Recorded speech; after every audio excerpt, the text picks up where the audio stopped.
My camera is choppy. Do I look choppy? Am I a little bit choppy? Sometimes there's a little. You don't move enough to tell if it's choppy, so that's the problem. All right, very good. There is a little stagger in it, so There's a little jump out and jump stagger back in in. my step. In the video quality, the audio's good. And you were right, I-Fi today, a members only little, we're going to do members only. Saucy. Yeah. Look, I was, GS, if you're listening, I know you're listening. Look, I even made it members only for you. And this So isn't that, going to be an open panel. This is just going to be a threesome for no, a no, no, while. no, it's going to be open. But, Later, later. yeah, whenever the fuck I say I-Fi. Uncle Guns Oh, from based. Semper Fortis to Semper Fidelis. Thank you, Uncle Guns. And Old Sarge Finkel, new member. Welcome to the based crew or whatever the fuck. Yes, there will be crayons on the menu. An assortment of flavors, a rainbow of selection, per se. All right, so, oh, and we got Cynthia, also a new member. What up, Cynthia? All right, now you can chat. And Vegas VIPs. And new members, keep in mind you have cheesecake emojis. I mean, think about it. Fuck. You get what you pay for. Yeah, exactly. You get what you pay for, and that $500 option is probably the best. But underneath that, $9.99 per month. Not bad. I know you are here for. Wait, for I-Fi. Hey? Wait, how do I unmemberize Cynthia? How do I hit the No, unmember she's button? a member. Too late. She's infiltrated your ranks. She's my sleeper cell. No, Vegas, you got to hit the cheesecake. There you go. Old Sarge can do it, but I can't pull it up on StreamYard. All right, so here we are. Let's get into it as we wait for GS to maybe not show up. We're not sure at this I'll point. convince him with words. I'm going to convince him with words. But anyways. Oh, I thought you were going to do it with your asshole, but you're going to use words. No. That's the Navy. Don't bring that shit into here. You're right about that. So let me go ahead and get the military stuff out of the way. So obviously I'm not a real military person. So my dad was in the Air Force, and when I was in college, I talked to a recruiter about possibly joining the military, but luckily I was disqualified for whatever reason. I think for being gay. Yeah, was it for gayness? I think my GPA wasn't high enough. I was eating too many crayons, and so they're like, you gotta go easy on those crayons, lad. So you seem more like a marker eater. Maybe you suck the juice out of a marker. The markers have the fruit flavor. You can smell them. So I was just sitting there, snorting markers all day, and that's bad for your health too. So. Yeah, that's sick. And Silver Tongue Cavalier, yes, I'm a vet of the Marine Corps. Yeah, right, dude. Go on I-Fi. Get on with your fucking point. He's real military. I'm fake. So anyways, is that hold on? Is Silver Tongue? Is that That's Neurojack. Yeah, Nero. What up, Nero? Yeah. He's a friend. He's not like a troll or psyop or anything. Or at least so far, I don't think. Maybe he is. Maybe he's been psyop. I know Nero. Nero and I go way back to last week. Yeah. old G friends. All right. So, anyways, I definitely don't want to come off as an asshole to the vet community, because if you listen to some of my content, sometimes I like to poke fun at trollish sounding questions about which wars were honorable and stuff like that. And by no means do I want anyone to think that I'm one of those peace-loving hippies that spits on veterans when they get home from war because they fought a questionable war or whatever.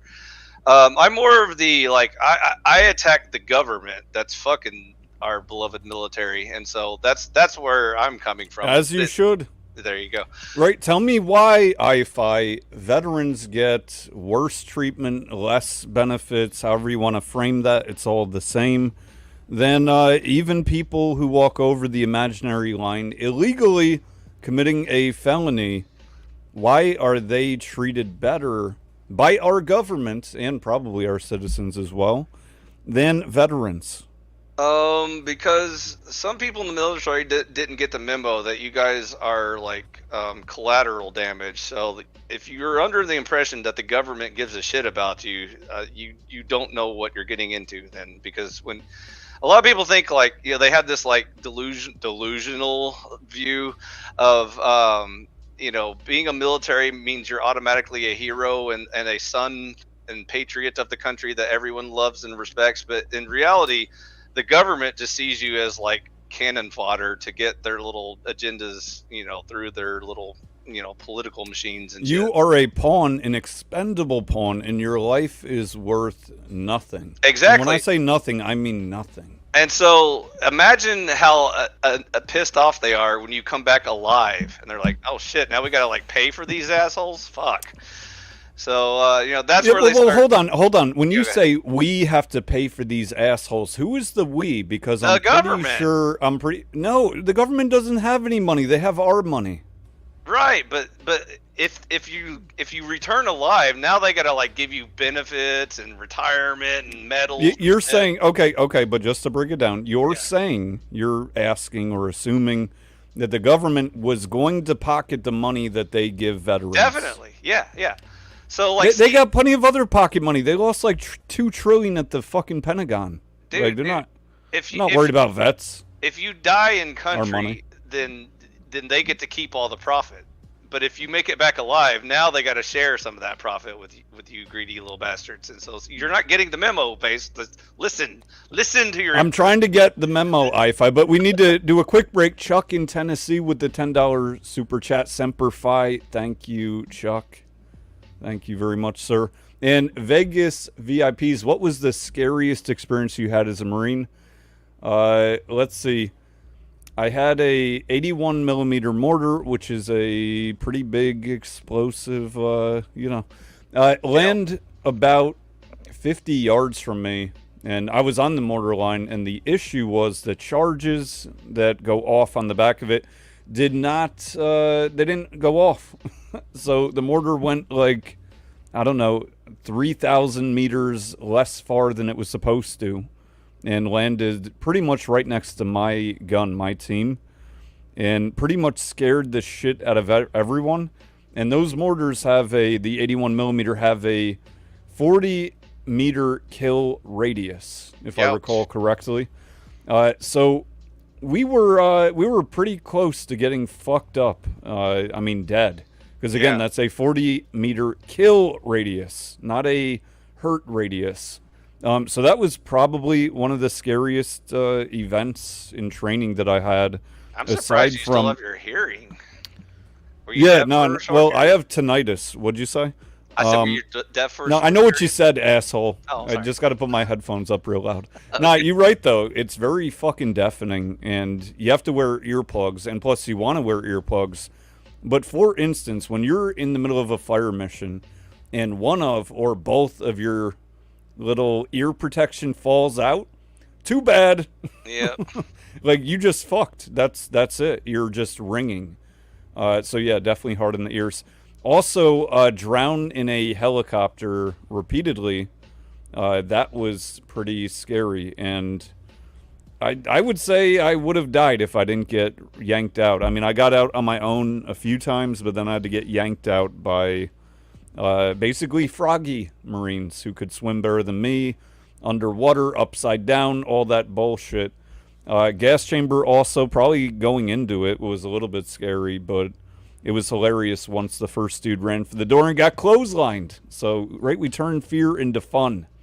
All right, so go on, IFI. I wanted to give Vegas some anecdotes there. Sounds like good times. Yeah, good times. And so, again, I missed the pleasure of all these experiences because I applied and didn't get in. But maybe it was fate, feeling sorry for me because, and again, here's my only, experience with the military realm was I went to school to become an engineer, by the way. I don't know if you've heard that part yet. But anyways, one of my engineer buddies, classmates, did get into the military program. I think it was a Navy program was the one we were all applying for. Army Corps of Engineers, you probably heard of them. Or is that Army or Navy? I don't know. I don't give a shit. It's boats, whatever. Anyways, he got in and got to serve his country, and unfortunately didn't get to make it come back because it turns out sometimes in war, people get hurt. And so that's the end of that story. And so I was sitting in class one day thinking about that, like, holy shit, that could have been me, because like I was in the same line with him, like signing up for the Well, program. yeah, I mean, look, dudes I was in training with, one in School of Infantry, well, actually a couple, and also in the fleet. One of the sergeants who had chewed me the fuck out one night, we were on Liberty, well, we were off work, we were off duty. I was in regular clothes, weekend, and I'm drinking liquor in a cup at the smoke pit, and I'm pretty sure, I was trying to remember, I think you're not supposed to do that. I think there's like a no liquor room in the squad bays or some shit.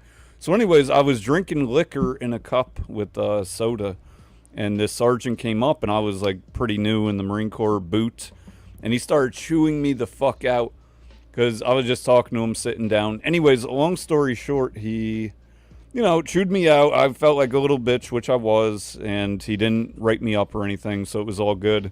But he was a really good Marine, and a few weeks later, he got moved to another unit right next to ours. They went to Afghanistan. This must have been like a month or two after he chewed me out, and his whole platoon got schwacked, all of them. So, yeah, this shit is real, Yep. It's not a joke. I was talking about this earlier on Master Sergeant Retired Channel. I caught About the tail end of that, by the way. Sorry, I didn't get up early enough to watch the whole thing. Yeah, no, I barely got up early enough, so no worries. And let me answer a couple of questions here. So, Cynthia, do y'all get free education? Yes, the GI Bill, and there's also another one, the Montgomery Bill, but I guess that wasn't as cool. But anyways, I utilized a bit of the GI Bill.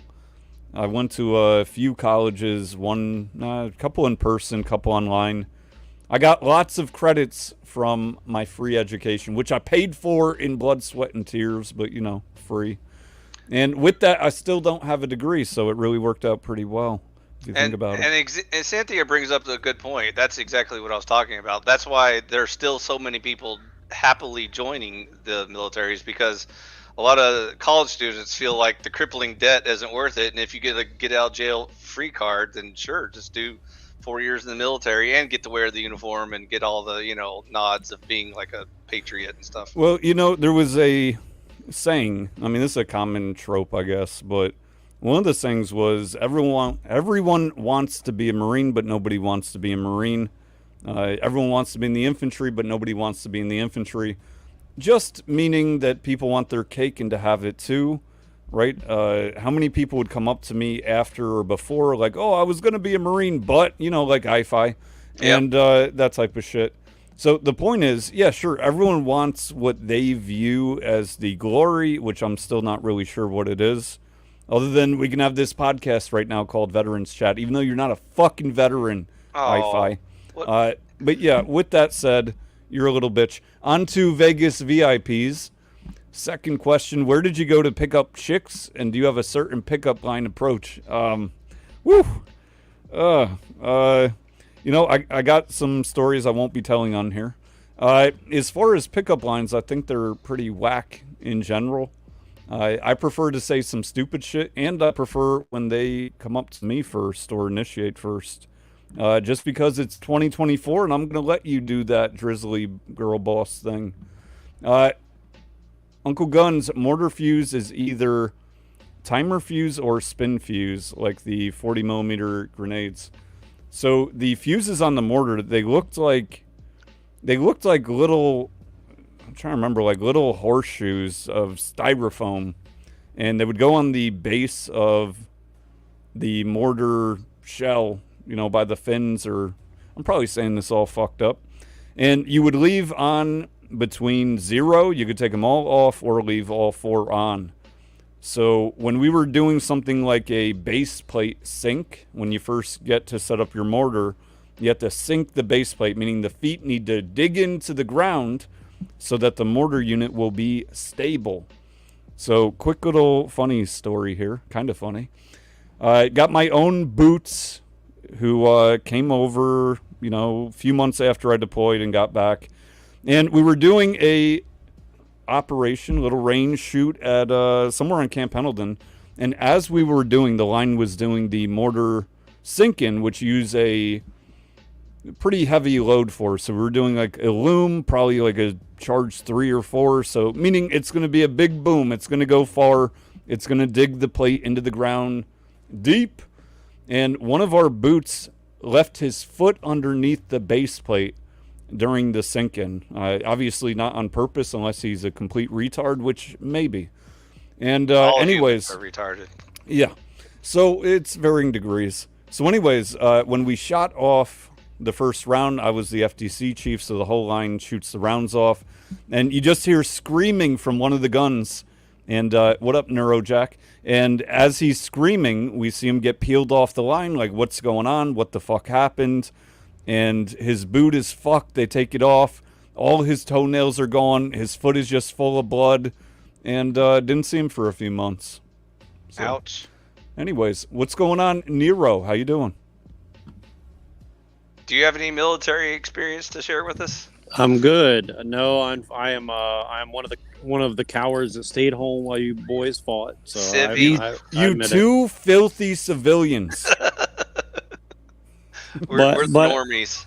But I do see myself as someone who wants to serve my country, just in a very different capacity. I literally had my pin on the dotted line to sign, and I just had a really bad feeling about many things involved in that. About handing over your life to the government? You got a bad feeling about that? Yeah, what the exactly. fuck? Are you saying that you haven't been fully Stockholm syndromed? Well, I mean, I think that we're all Stockholm syndrome, but it's just in different degrees and in different ways. But yeah, I was trying to avoid it. And my dad was in the military, but I wasn't too close with my dad. But he told me just enough to tell me that. I mean, let's just put it this way: we were not close, and he literally begged me, "Please don't do it." So that's did make some factor into it, because he basically. I'm not going to go into detail, but he told me enough to know that whoever's running the show is not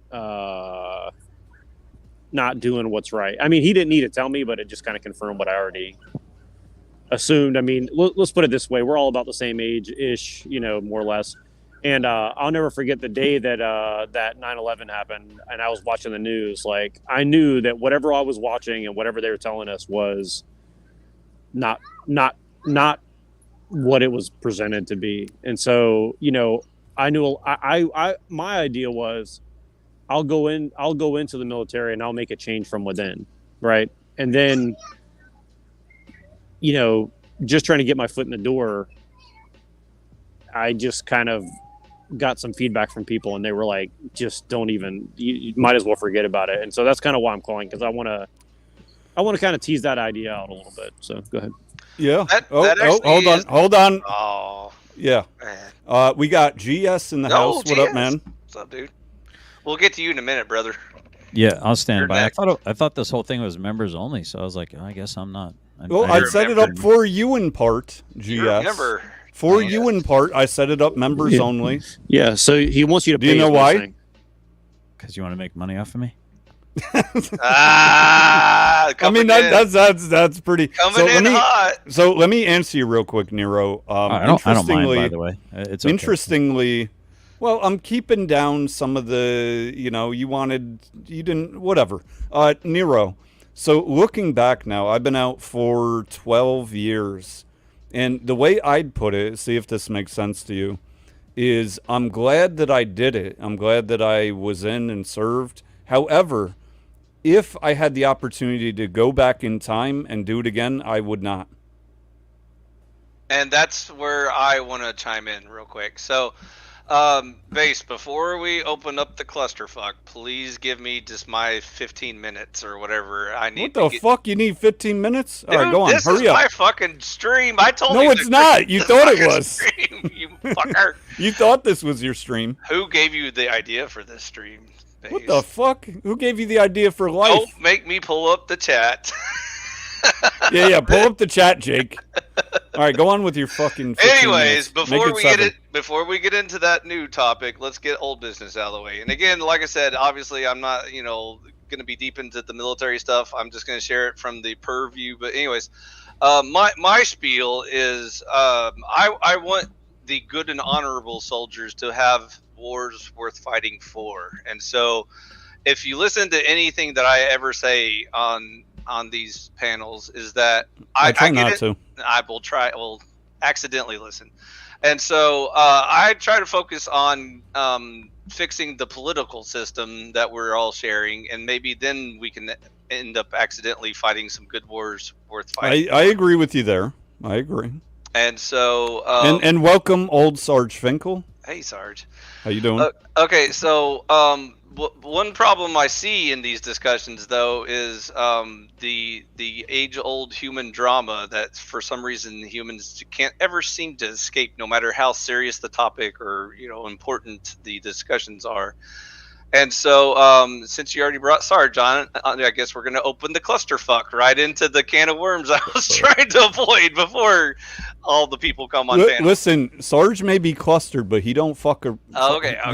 Well, he doesn't fuck around. So I caught your stream last night, and I was eventually going to talk about that. But at first, I wanted to start on a positive note and give some solutions and goals that I think... you weren't there? No. Oh, I didn't even miss you. Shit.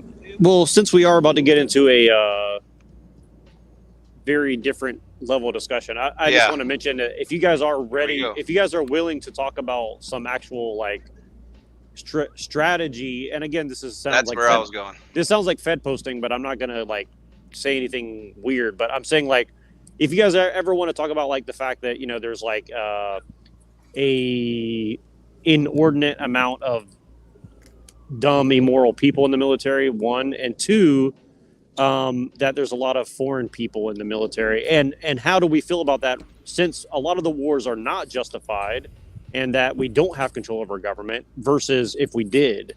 And I think that's a very nuanced and tiptoey conversation, but that's kind of the stuff that I've been trying to talk about for many years, and not many people are willing to have that discussion. Yeah, I'm open to it. I have no issue with it. Well, Neuro, first you have to get everyone in the room to be respectful and civilized and on the same page, at least in the political ballpark of the same region, and even if we have our little differences. And so... Yeah, and I'm talking in generalities, not specifically this, that. I'm just more saying to the fact that it's I've seen... open a history book, and we can definitely see that... America's taken a very bad turn, but there does seem to be a plan. And the thing is, if we can't beat them, do we join them, or B, do we just find leverage and try to bring something to the table? And I think that's a very difficult question, and probably a worse answer. I actually don't think it's a difficult question. I can see where you would come from with that in terms of complexity of different variables, but we will get into it. Brown's boy, is stolen valor similar or different than grifting? I actually think they're pretty similar in a sense. That sort of is what it is misrepresenting yourself for some kind of gain, maybe gain of attention, sympathy, money, whatever it is. So sure. Well, I want to mention Andrew is a veteran of the Army allegedly. So we should you guys have to find some common ground, or maybe not. I don't know. Andrew Wilson? That's what I heard. I don't know. I don't think he's a veteran. I could be wrong, but I don't think so. I've never heard that. Where'd you hear that? And plus, he's a grifter. He can't be stolen valor too. That'd be weird. That'd be like a 2-for-1. Let's not turn this into another Andrew panel. I think we've had enough of those for a while. Let's focus on veterans and this particular community, which I was hoping to talk to GS about, since once again, I have the political views. I share many ideas and feelings and sentiments that GS talks about and Base talks about, so I can have very pleasant civil conversations with you gentlemen in the room.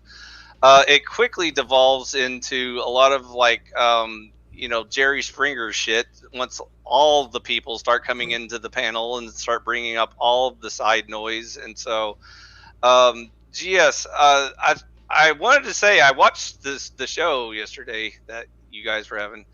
Was it yesterday, by the way? I'm forgetting time. Weren't y'all just on last night talking on Base panel? Or yeah. Am I forgetting this? Okay, it was last night. So, and yeah, okay. I thought. Can you get on with that, I-Fi? Yeah.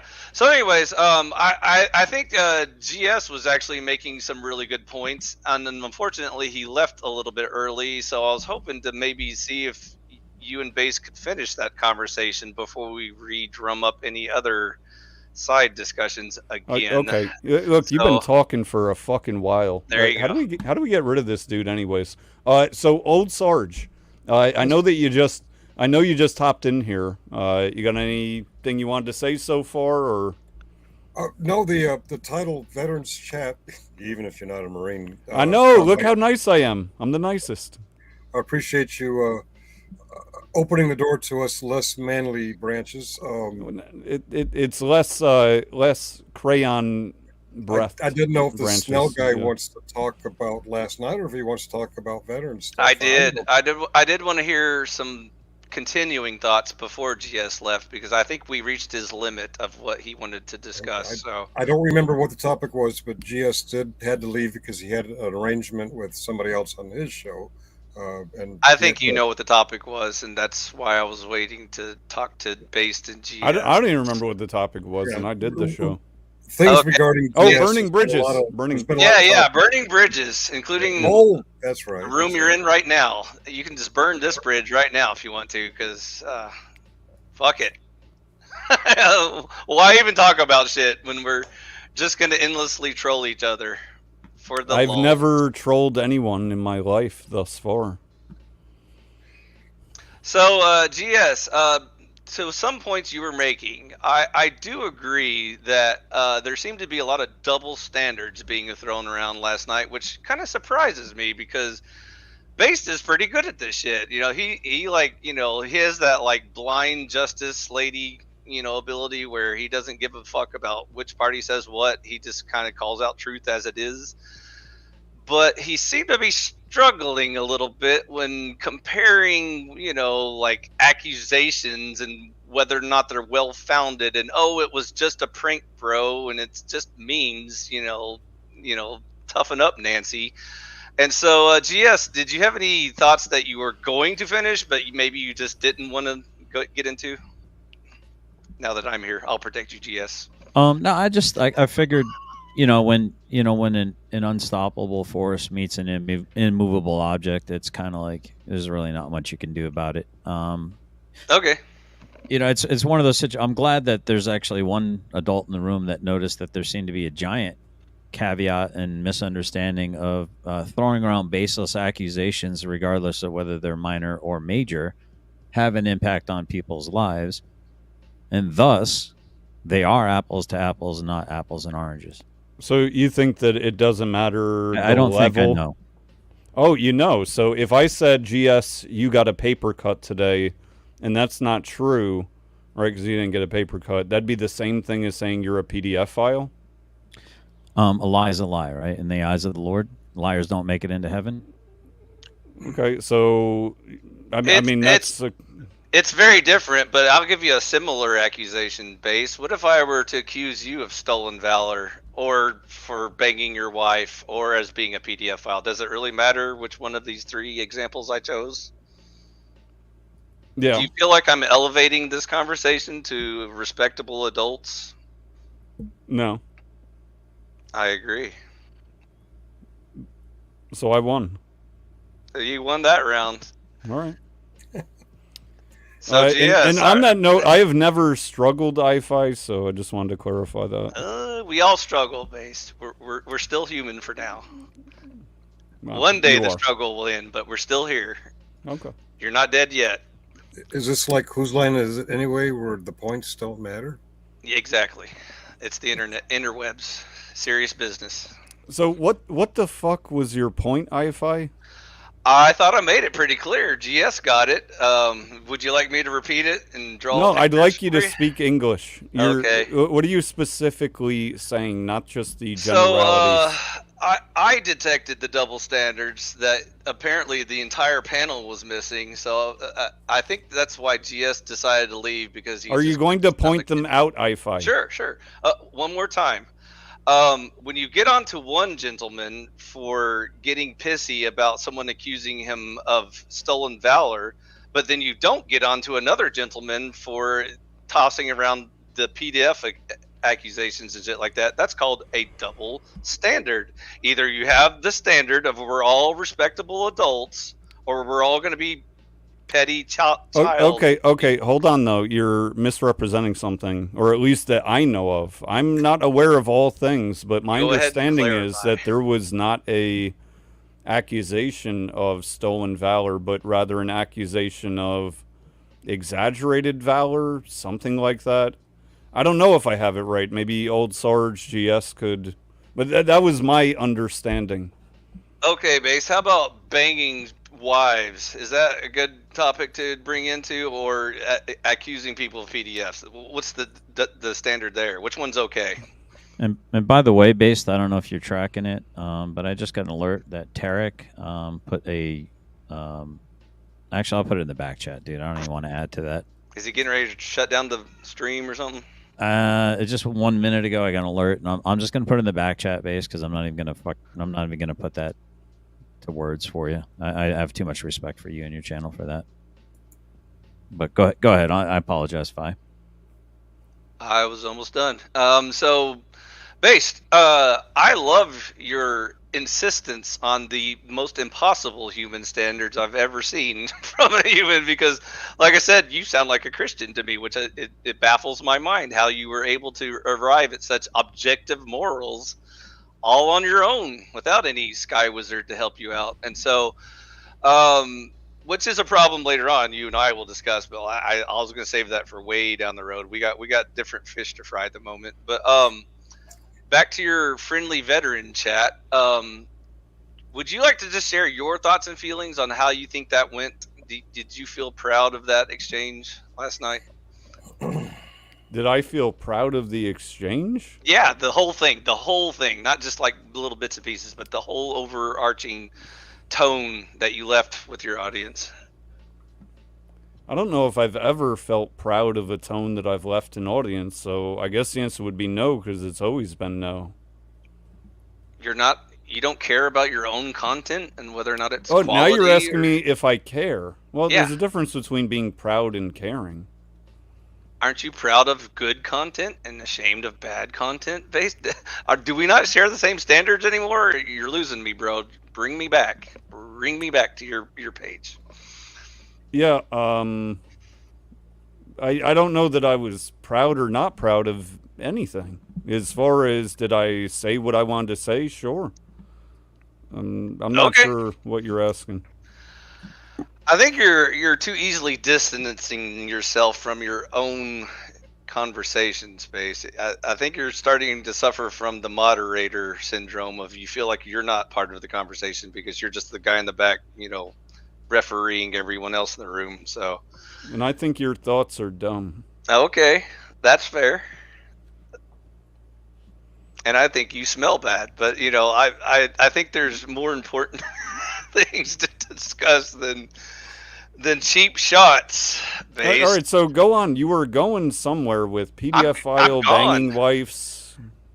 I'm gone. I think GS is waiting for me to just really drill into you, but I think I mean, listen, Fi, I do appreciate it. First off, I would like to make a statement of I tend to agree with what Based's putting a foot down on the whole spurious accusations. I'm not a fan of them myself, and the fact that I stooped to it, to me, was unacceptable for my own standard.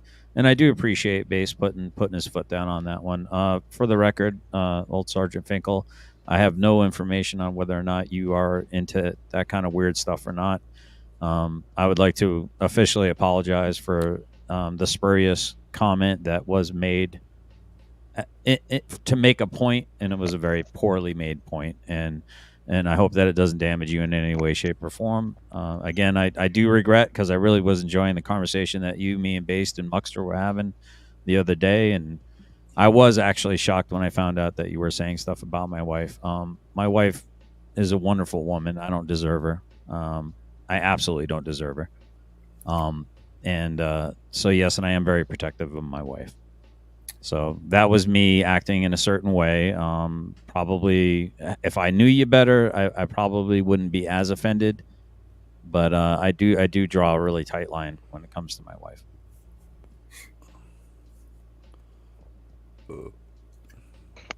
Yeah, and I hear that. Right. Oh, go on, Sarge. There's several points in my head. So I don't know if I should just address the last one or just general specifics or. Yeah, whatever you want. This guy first. This guy. In the last few weeks, I think I've been as hard hitting verbally as a guy can be against generally specific, and as of all the bias in my heart, I can honestly say he did not leave to avoid a conversation. He left because he had an arranged interview on his own show with a gentleman from Meade County, Kentucky, and that gentleman has a very demanding job, and he had to keep on the schedule. He wasn't running away. If I thought he was, I'd be the first one to say he was. Or if I felt like teasing about it, I'd be the first one to joke that he was. He sincerely was scheduled to meet with this other guy on his channel. If you don't believe me, watch the channel. I've lost so many points. No, I did not have carnal relations with Mrs. Specific. Yes, I've been joking about it. I honestly thought when I do the mention in chats that he's in, I honestly thought for the last week and a half, 2 weeks, he was seeing that. So I thought it was weird that he was reacting the way he did when he critiqued my video. Had a good laugh about it. Truthfully, I don't believe Generally Specific believes his wife would accommodate such a thing. I don't think he believes that I would do such a thing, and I really don't understand the offense. Although I enjoyed teasing him about it, and I'm sorry I did take way too much pleasure in that. But by the same token, I'm not offended by being called a PDF file for the false fact or the fiction of me having carnal relations. I believe his wife is an adult, and I believe a PDF file means that I'm doing something I'm not an adult. Both are totally fictional.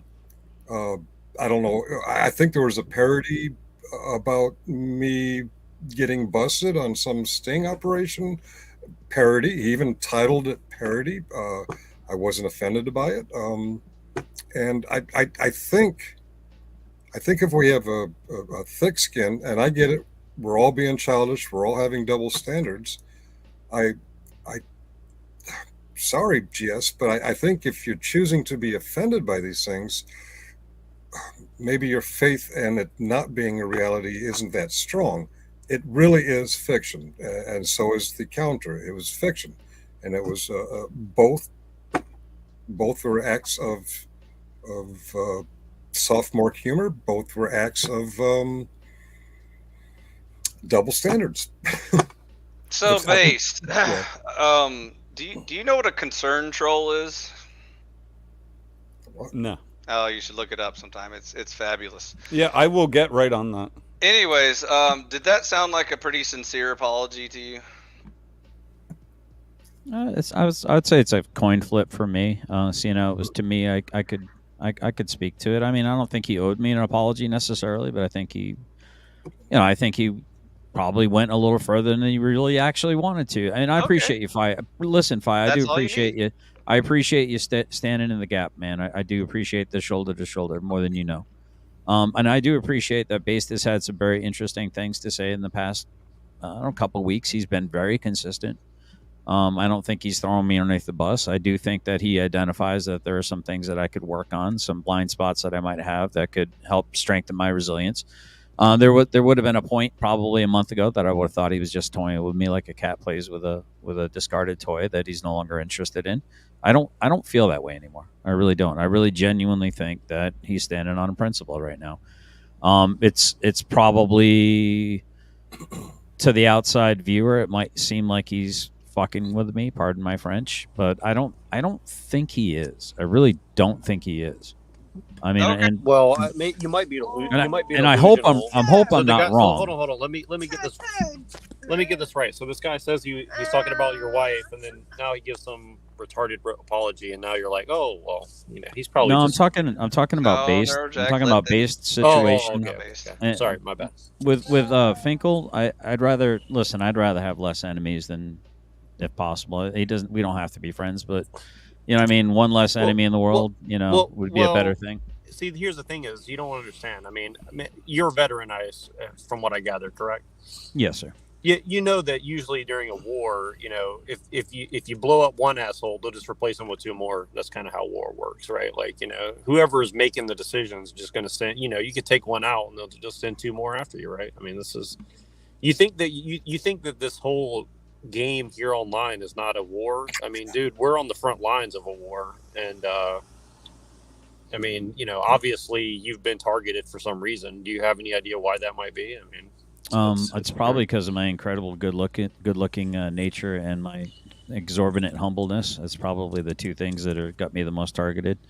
Yeah, I mean, look, what do you think wins and loses wars? It's ideas, right? So of course, where people are talking about ideas that are difficult and important. I have a guess for you, Jack. How about his cultural or political leanings? Do you think that has anything to do?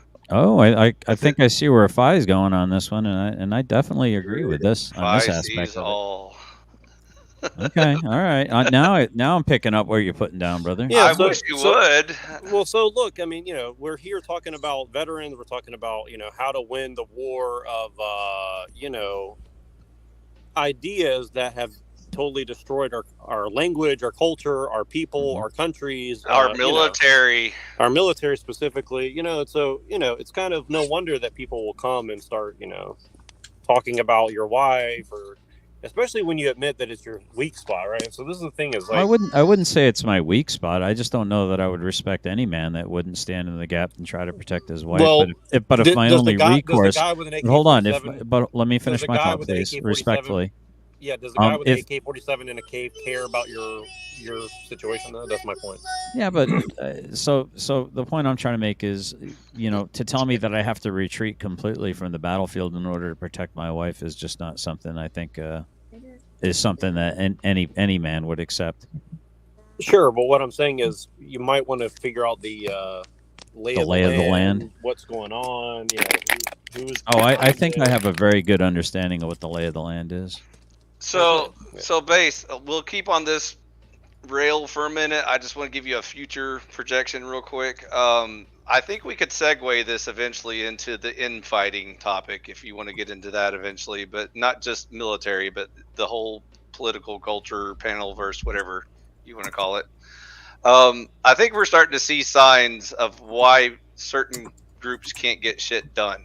And so I generally like to consider myself one of the good guys. Wouldn't you, Based? Are you one of the good guys? I'm working on it. All right. So by recognizing you're one of the good guys, you probably guessed that there are bad guys in the room who aren't helping our team, right? In the room? The world room, the country. Oh, room. In the world. Yeah, the country. There's people who are doing evil things with lots of power, and there's people doing evil things with not much power. But yeah, evil is definitely present within our world, no doubt. But we can make the room as small or big as you want. We can start with this panel. We can move up to the panelverse. We can move up to the political parties. However you want to frame this, I don't care. I know where I stand and who my friends and enemies are. But the problem is humans and their drama, they get caught up in such useless bullshit that we can't get anything productive done. Because even when the good guys are trying to, iron out their little differences, like what color to paint the walls, then it turns into this bloody dogfight where we're tearing each other up. And meanwhile, our enemies are just walking over our corpses and shit because we're so busy destroying each other when we're just again, not fighting about important shit, but this little ticky-tacky bullshit. So that's all I'm saying. We'll segue into that distraction later. Tactics, right? Is that what you're saying? So yes, sir. Yes, sir. That too. Yeah, I think probably the main problem with the world, I mean, there's many, many problems, but I think the main one is division. There's so much divisiveness in our society alone based on, division is being struck from gender, race, ethnicity, culture, orientation, fucking sports team, politics, anything that you can think of. There's so much division that the people are not together. There's not a community where they wouldn't be tolerating what is going on from the government to the people. That's the way I look at it. Is union the solution? No, I don't think that union... You just said division is this bad thing that you don't like. So now you're saying that unionization is the opposite of cultural division, for instance? Yeah, the cultural forcing... Well, you're talking about demanding rather than commanding. Are you talking about balkanization, Fi? Is that what you're looking for? I'm trying to figure out what you guys think the problem is, because again, like I said, I made it very clear that you can divide yourself over ticky-tacky bullshit and get nothing done, or you can divide yourself over the important matters, which is what we should be discussing. And we never get to those discussions because we spend so much time on the ticky-tacky bullshit. And so that's what I'm trying to drive into everyone, not just my audience, not just base audience, but all the humans. All right. And so the problem based is sometimes certain people, like I'll just go name names. Flow State, for example. He hates when I bring up division because I'm always dividing people and putting them into categories and boxes, and shame on Five for creating all this chaos and diversity and all this shit. He wants us all to braid each other's hair and sing Kumbaya because that's apparently the solution to the problem. Meanwhile, there are things worth dividing over, including our own fellow countrymen. Just because we were born in the same country doesn't mean I respect your ideals. And so theoretically, a long time ago, we had a base standard that most of us agreed on. I think we're so far gone from that I don't identify with even the average American. Like, that's why I'm always telling you, like, whether you vote Democrat or Republican, I don't give a shit. You're both fucking retarded. You're not even on the playing field yet. You're so far off in La La Land with your little petty bullshit that you don't even know what I'm about to talk about. So that's why I'm saying, like, I'm not even in the fight yet. I'm like 5 miles down from the fight. So when y'all finally decide to arrive and get here, then we can talk about important shit. And so that's the problem with conservatariat. That's why there's only one. That was a good story, Ifi. That was a very good story. And thank you, the Freak, with the $2 super chat. Thank you to all the vets on panel and chat.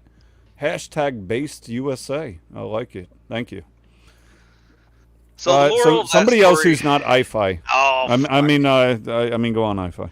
The moral of the story is I'm recruiting for general of my military. So if GS or Based is interested, submit your application. We'll talk. That's the end of my elevator pitch. Again, Based, I want to give y'all a war worth fighting for. Listen to my words very carefully. I'm all for valor and chivalry and all that, all that stuff. I almost joined the military myself.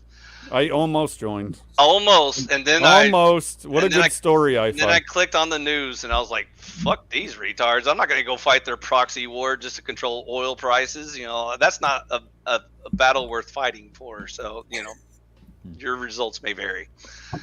And again, the more I understood the politics, I wouldn't fight for them if they conscripted me. Like, you couldn't pay me enough to fight for this government, and so that's where we differ. Yeah, agreed. But again, that's why I said I'm glad I did it, but I wouldn't do it again if I had the chance. If I went back in time, I'd be like, fuck this shit.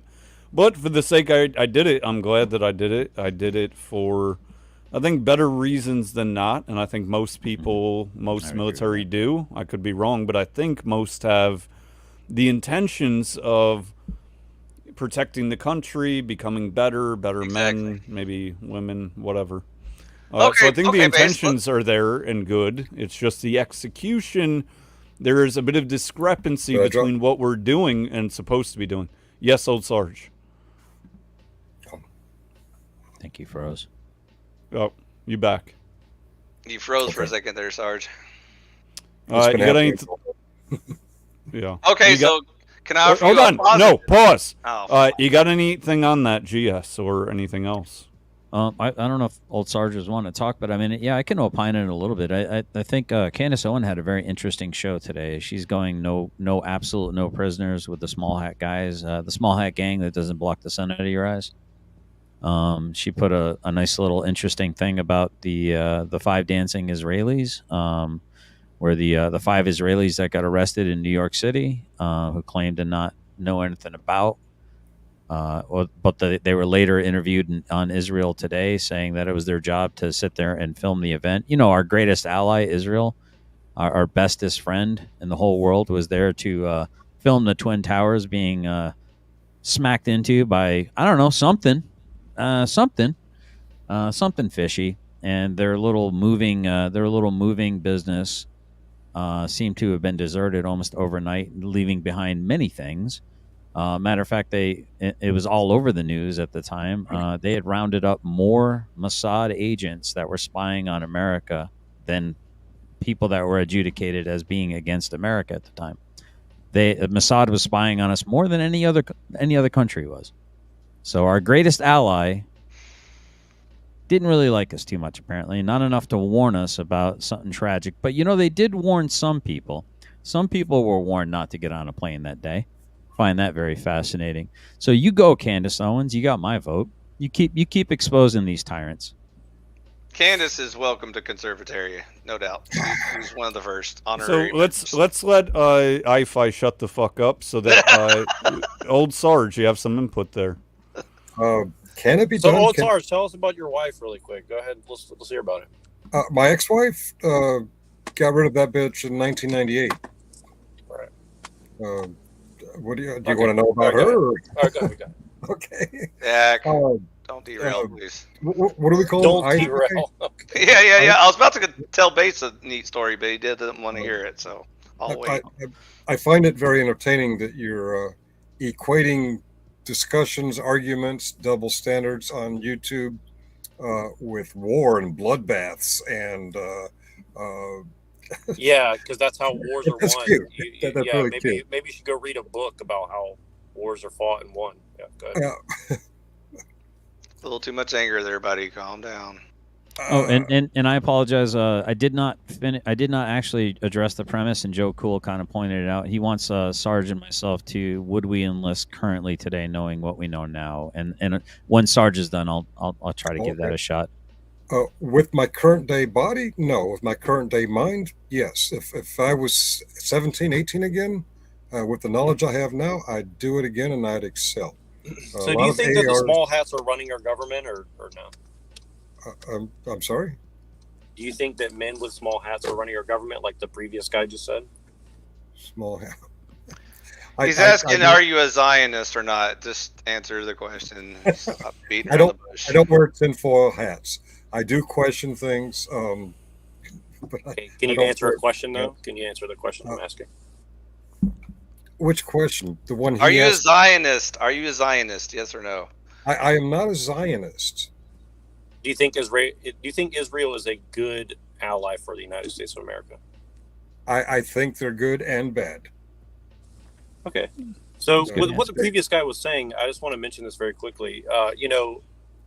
Whatever the case may be, people within our own government find that they are an asset for some reason. Now, we may or may not disagree, but what do you think the strategy is behind that? And also the strategy behind letting someone like Candace Owens talk about such things for us to consume and make us hate our own government? Do you think there might be a reasoning behind why they would allow such a thing to happen? Well, first off, my own government's not Israel.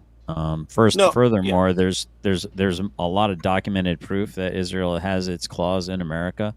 At one point in time, I think it finally got struck down about 3 years ago. I think 2017 or so, it finally got struck down by the Supreme Court that there was an addendum in the back of about 27 different states in the United States of America that if they would not sign I will not say anything negative about Israel or criticize Israel in any way, shape, or form that might hamper its economic development, then I can't bid on a job like in Texas. What does me trying to bid on a job to pave a road in Texas have to do with politics in Israel? Well, apparently it has a lot to do with it. And that's kind of what I'm trying to get at is there is some sort of alliance, because there's no way in the world that 1% of the population can rule over a giant, easily fortified and defensible position like the United States without at least one or two people on the inside who happen to be, have some leverage over them, right? So, hey, Jack, would you allow me to rephrase your question before we pivot onto this new topic? Well, sure. Okay.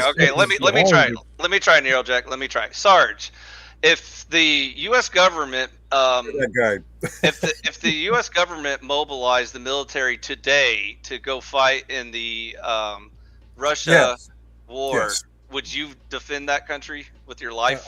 I believe we should be more involved in Ukraine if that's where you're going. You're willing to give your life to defend Ukraine in the Russia war, correct? Yeah. Okay, so there's your answer, Jack. Sure. And do you think that has anything to do with the national sovereignty and safety of the United States of America? Yes. Why? There you go, Jack. There's your answer. Poland, late 1930s. We didn't get involved. A few years later, we lost a lot of blood slugging our ways across Normandy Beach through Europe to take out Nazi Germany. Do you know what happened to the Germans? The same thing is happening now in Ukraine. Do you know what happened to Germany? The Weimar Republic. Question, and somebody over talks with a new question. Some of you are that guy. The Snell guy is that guy. The guy right below me is that guy. Yeah, Snell, hurry up. I can only answer one question at a time. He answered your question, Jack. He answered it. Doesn't work. You don't need any more questions. I find it extremely interesting that these armchair, non-serving people that want a whole brave new world have never experienced the rest of the world and stood side by side with their fellow man, regardless of the mission we were given, but yet want to question everything we think. I find that amazing. Yeah, so you mean, well, hold on. You mean like people without, like blood and sweat in the game per se, trying to exactly backseat drive sort of thing, right? If you haven't been willing to put blood on the line, your opinion is kind of moot, like that sort of mentality. Well, I'm talking about the ones that are opposite, that don't have blood in the game. Right, that's what I mean. Believe in the Constitution. The one that wants to live in a fantasy land instead of reality. The Constitution is the reality, not conservatoria or whatever you want to call it. I'm sorry, you got to get out of fantasy world. Okay, Chuck, let's return to reality. Same question to you, Chuck. If the U.S. government sent boots on the ground to Ukraine and Russia, would you put your life on the line and be willing to die for Ukrainian democracy or whatever their bullshit they're selling you that day? In a heartbeat. Okay, there you go. So see, Base and GS, now y'all see the difference between the military. See, everyone thinks the military is like this one giant block of one mind collective people, when it turns out they're full of humans that have their own ideas and their own thoughts. Would you rather fight it over there, or would you rather fight it here on our shore? Let's bring a new one to the panel. GS, are you afraid that Russia is knocking on our door because of what they're doing in Ukraine? No, I'm kind of weird. I kind of think I'm sorry. Go ahead, Finkel. I love how this is going. The guy with the Tennessee flag below me asked a question, and instead of I-Fi answering it, I-Fi asked you another question. Can we answer one question at a time? Oh, I'm sorry, Chuck. What was your question again? I didn't hear it. Sorry, bro. My ears are bad. I said instead of living in fantasy land, we live under the Constitution. Would you rather not fight a war somewhere else than bring it to our homeland? Oh yeah, I definitely would want to fight out there first. I hate fighting in my backyard. You guys fuck up all my shit whenever you fight in my backyard. And what up, Joe Cool? Hey, Joe. Sorry, I didn't know that required a question. That was my bad, Finkel. I thought it was one of those like redundant questions that wasn't actually asking for a response. But I'm sorry, man. you've been doing that the whole show. It wasn't rhetorical, I-Fi. You got to get out of fantasy land. You're living in this thing, this unreal world with unreal expectations. Chuck, was that when you answered I-Fi's question? You say you'd go over there to fight the Ukraine war if the U.S. told you to, something like that? If they asked me to. If they asked you, why would you do it? I'm curious. Just the situation I just said. If you don't stop it in its tracks over there, he's going to keep spreading. Okay, I was wondering where you were coming from. I nowhere near agree with you, but I was just wondering where you were coming from. Okay. Thank you for the clarification, Joe. Allow me to ask Chuck a follow-up on, just so I understand him properly. Chuck, would you be willing to go to Iraq to eliminate the weapons of mass destruction that are imminently threatening the safety of all humanity? Good question. They didn't exist, Chuck. I disagree. Some of them did. That was brilliant, Alpha. Some of them did. You're welcome. They went to Syria. I do this. Some of them went to Turkey. They got spread out before we got there on some of them. Now, did they have the nuke? No. They didn't have the nukes, but they had the gas. They had the things of that nature because they was already using it on their own people. Where do you think Assad got his chemical weapons of mass destruction from? Can I put forth a possible query that everyone can maybe respond to on this based, because I think what we're doing is we're doing exactly what they want us to do. We're fighting ideologically. A bunch of soldiers are kind of like divided, fighting each other, and it's like I think at my age, and I think old Sarge Finkel is pretty close to that. Joe's in my age bracket. I'm pretty sure Chuck is close to my age. I don't know about Fi. I'm mid-40s, and Chuck is like old as dirt, so he's older. Yep. So for me, it's like almost 64. Right. There was a level of indoctrination, and I'm kind of noticing that on different age groups. There's different age groups that have different levels and different types of indoctrinations. For instance, my generation, Generation X, was, hey, serve your country, serve something greater than yourself, latchkey kids. You know, we fought a lot. We had fun. We used to walk everywhere by ourselves as kids. And now you go to millennials, they're kind of lost. It's like we coddled them, we helicopter parented them a little bit. And then the Zoomers are the ones that are being indoctrinated almost like a color revolution to turn against the traditional people of this country, to not really even love their country anymore. And I think we're all kind of like conditioned by the indoctrination period of our generation. That we grew up in. And I think, I mean, it's hard for me to not want to hear that patriotic drum beat and the bugle call, and for me to not want to answer that clarion call. So I understand why Finkel said what he said, and I understand why Chuck said what he said, but I also understand what Based is saying is like, knowing what I know now, fuck no, I'm not putting on a uniform. Let me just finish this point real quick, and I promise I'll be done. So for me, if everything were the same, and I knew then what I don't know now, I would still join. Now I would not encourage anyone to join the military currently. Right. I wouldn't. But I back wouldn't then, which was my question, and I think yeah.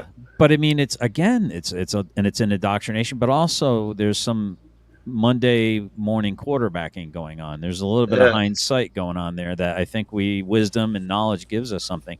Yes. So, like, for instance, are you acknowledging that it was indoctrination, but still saying you do 100%. It again? Well, I mean, if the indoctrination were the same, I don't know that many people would be able to escape it. That's why I say knowing what you know now. Knowing what I know now? No, I wouldn't. Because the Rothschilds were basically bankrolling pretty much every war since World War I. So, welcome Dwight Baldwin, new member. Good choice, kind sir. Well, look, right. And I know that I'm being rude, but look, I mean, some of these people have been extremely rude on other places, so I mean, I don't know why they mind so much, And look, here's the thing. So, we're talking about life and death. We're also talking about, the war of ideas. We're talking about the life and death of this country. And look, this country's dead, okay? It's been dead for about 100 years at least. So we're sitting here, arguing over the ashes of what America was and could be. rather than thinking like, okay, how do the people who rule this world look at things? They look at things via leverage, hundreds of years in advance. They're not looking at, a little conflict here, a little conflict there. Like, look at what we did to the Middle East. Saddam Hussein and these dictators, yeah, they're evil. They're evil people. But how are you going to manage these people over there? Are we doing a better job managing these people? Why is it our job to police the world? I don't remember signing up to that. Great question. No, let's say that it is our job. Here's my point. Let's just say that it was our job. No, it seems like it is, so that's not a far fancy fiction. Do I get a vote in that process, Jack? Well, what I'm saying is, if you wanted to do it, you'd have to necessarily come up with a good strategy. And what I'm saying is like a more effective way than what they have now. I understand. Yeah, and look, and if we're gonna go and fight for booty and shit like that, the people should live amongst it. I mean, oil prices. Did the warriors of Alexander or the warriors of Genghis Khan reap the benefits of what they plundered and pillaged? Yeah, they did. Guess what? We don't. So what the fuck? We're losing. So what is the point? That's what I'm trying to get at. It's like, if what is all the blood, sweat, and tears for at the end of the day? To see America get bent over and it's for whatever they tell these soldiers it is. They go over there and whatever line they tell them, they absolutely believe it. Then they get fucking base Oracle age and be like, those motherfuckers got me. Yeah, well, look, it's not against the veterans; it's to support the veterans, in my opinion. But maybe that doesn't make sense to people. But go ahead. No, I hear what you're saying, but I kind of touched on it today in my channel where I talked about we're 8% of the global population as quote unquote white people. I mean, I'm Mediterranean, but they'll call me a white person left and right. It's fine. I accept it. We're 8% of the population, and we're being absolutely inundated and invaded ideologically, demographically, all throughout Europe. Canada's already freaking, cucked out. The cuck in the north, Justin Trudeau, has already absolutely given up. Allowed Chinese troops to train as close to the Canada southern border, i.e., America's northern border, as close as possible, in order to get acclimated to the flora, the fauna, and all the pathogens of our continental United States. That's it's pretty simple that there's an actual attack happening on the West, right? It is. And the reason why it's happening is because we're standing in the gap between what they're trying to install, which is a bunch of useful idiots and a bunch of mouth breathers being able to be easily controlled by the globalist. I don't know exactly what. Go ahead. Well, no, I mean that's what we have now. How is that any different than what we have now? Because they're trying to destroy the last bastion of any overthrow of that. That's what I think. Well, look, it's getting less cohesive in the West. Look, there's no doubt about it. And look, I saw a white guy yesterday. He lives in Africa now part time because of business. Right? He's like, I can live so much better in West Africa than in the United States of America as an American citizen. I myself am very tempted to try and leave the United States. I'll tell you why. Because the quality of life here sucks for the price. You get a fucking raw deal here. Okay, and Agreed. Look, people are going to start making these decisions. And, we either got to have some leverage and do something about it, or you're going to see a brain drain of the West. And I think that's being engineered. There's no doubt about it. I mean, look, whether it's engineered or not, whether it's, retardation or not, I mean, the consequences are very real. The consequences are the same. I dig it. Exactly. Yeah. And look, if America reconstitutes itself in Africa, who cares? Look, the continent of the United States is only as good as the people that are here. And look, I don't hate people from other countries. I love them. But, diversity is not always a strength. There is some diversity that's a strength, but it's being weaponized against. Maybe that whole United States shit is our issue. Perhaps we need to get rid of that mob mentality bullshit. It's holding us back. Admire the good qualities, and where that American go, he's a good guy. He's not a fucking American. He's a good guy. We admire him. When we bring that American with him, we bring the black man, the white man, and all the baggage that occurs with him. Maybe this American mob mentality shit ain't such a good idea. Yeah, and look, it doesn't benefit the black people of this country, the natives, or the white people in this country. That's the thing. And now a lot of the other immigrants that are coming. Like I know so many immigrants. I know 80% of the people I know are immigrants where I live, all right? And almost all of them the first thing they want to do is stop bringing people from where they're from because it dilutes the situation that they're in. There's reasons why these countries are failing other places, because there's a lot of people and a lot of corruption, and we don't know how to handle those things. Those countries do. We don't. So I'm just saying, like, we got to measure what we're doing, and we're not. And so, like, I'm just saying, like, if we're going to do it, let's do it right. And if we can't do it right, then we're going to suffer. Well, look, we are doing it right, Nero, in terms of most people, the general population, the GP, the fuckos and retards. This is what they asked for. They asked for the current state of the United States at this very moment. Now, they may not realize they asked for it, but we have traded, societally, our freedom of sorts for security of sorts, the illusion of security, and, in part has been involved technology. And I'm not here saying technology is good or bad. I don't think that it's either. I think it's neutral. It can be good or bad usage depending on the user. But with that said, we have allowed technology to be kind of one of those, I guess, extensions of our security for convenience, our freedom that we have traded for security, meaning that technology has enabled us in many ways to gain convenience. That convenience has taken away from our security in many different ways. We are paying a price for the trade-offs that we have made, because it seems to me that mankind is not able to stay disciplined and focused, generally speaking, with the technology that we do have at this very moment that is being utilized. And you started off with, whether we know it or not, we are begging for this. We are creating this situation. That's where you started with, and you were correct. And what is up, Sarah? Hello, everyone. Hey, how's it going? Good. How's everyone doing? Very good. May I ask what freedoms we're perceiving as having lost? Speech, religion, assembly, Critical thinking, guns. Yeah, so I think to some... Well, so it's not binary the way that I see it, old Sarge. It's not that we had them completely and we lost them completely, but it is a slippery slope that we're going down towards not having these things at all. I'm not saying that we ever will not have access to, who brought up guns, for instance. I'm not saying that we, at some point in the U.S., guns will be completely outlawed. Although, at the trajectory, the rate that we're going, that does seem like that will be the future.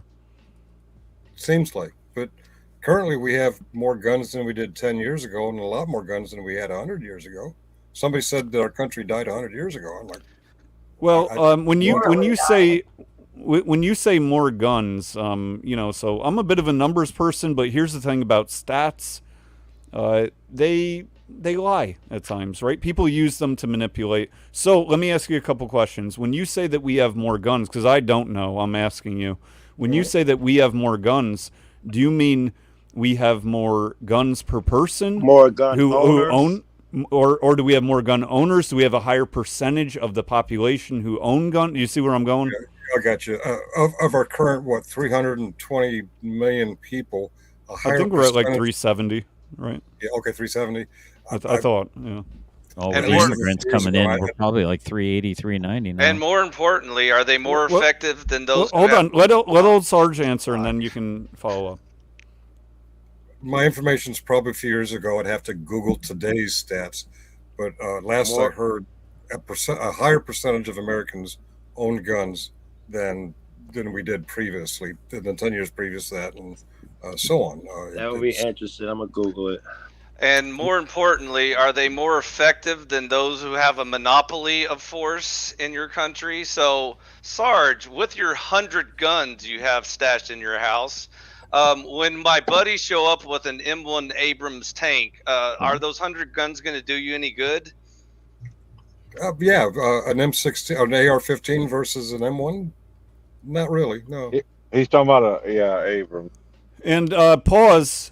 Congratulations to Jody D, new member. Good choice, Jody. Glad to have you aboard. Thank you. Go on. Where were we at? An M1 Abrams tank, a tank that shows up at your house and points its giant cannon at your face. Are your 100 guns gonna protect you then? I got news for you. The military will not turn on its civilian population. Oh no, the military would never harm innocent civilians.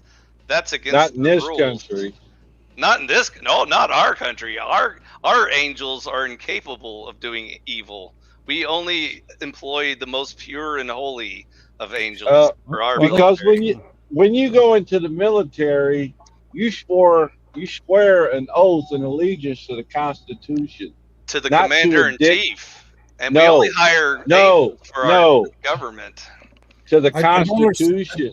I don't understand the TO&E of a Marine unit, so I'm going to ask generally specific. He was an Army unit, so I can understand him a little bit better.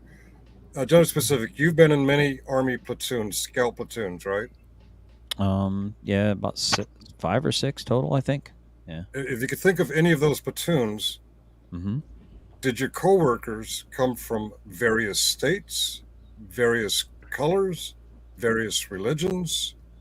Or were you all from Connecticut and you'd all been raised together and had all gone to the same church? I mean, that's a good point. Yeah, I served with all colors of the rainbow. Some of the best men I ever served with had way different backgrounds and color skin than I did. Some of the best men I ever knew. Really tall black dude. He's got a good shower story. Yeah, he was real good at rubbing my shoulders when I was in the urinal in the back. Actually, okay, true story. That's more information I wanted, but okay. But no, I mean it's your point is well made right now, but I think in the current time of what's going on, I'm a little more concerned with what is going on in the country. I see the pussifications of the troops of the United States of America has been happening over the last probably 15 years. I started seeing it when I got out in 13. I think Base got out in 12. I'm not sure exactly when you got out, Sarge. 98. But yeah, so I mean, it was still pretty decent back in 98. It was weird getting back in 05. It was definitely a different military.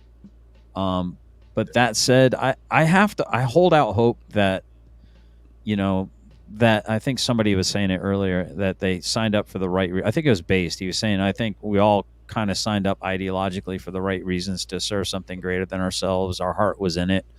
I really do hope that's going to be the case. I think combat arms will be the last bastion of hope. But in response to a tank showing up at my house and aiming its barrel, I mean, but just tell that to a bunch of guys in man dresses running around in sandals with 70-year-old Kalashnikov rifles. They've been giving it to Alexander the Great, the French, the Russians, and Americans, and they're still there, and we're gone. What was your point, Sarge? I don't know if you ever had a chance to get there. My point question was, his scout platoon at whichever battalion at any given time is a microcosm of the entire military.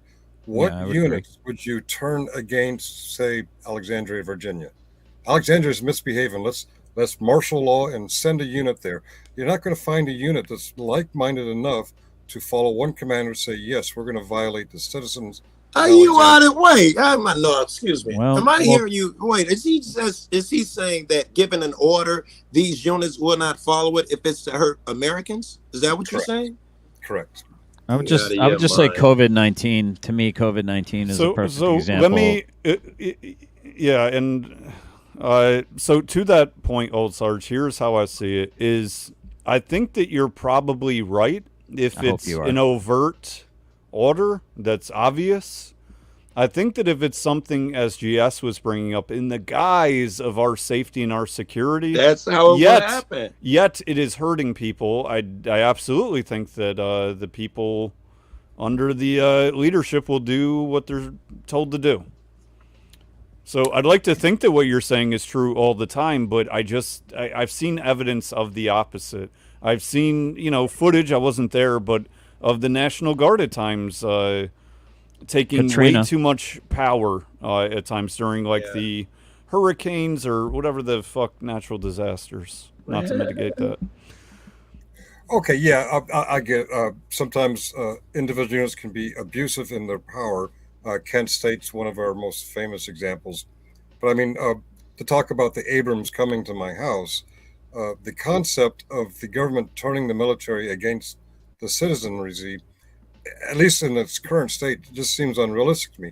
Now, back in the 1860s, when an entire unit was from Rome, New York, an entire unit was from Richmond, Virginia, you could get an entire unit to attack the opposite side of an issue.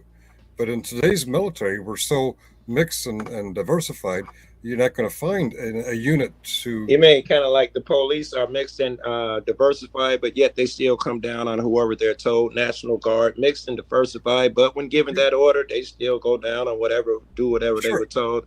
It won't stop for the military because they're mixed and diversified. They're going to be exception.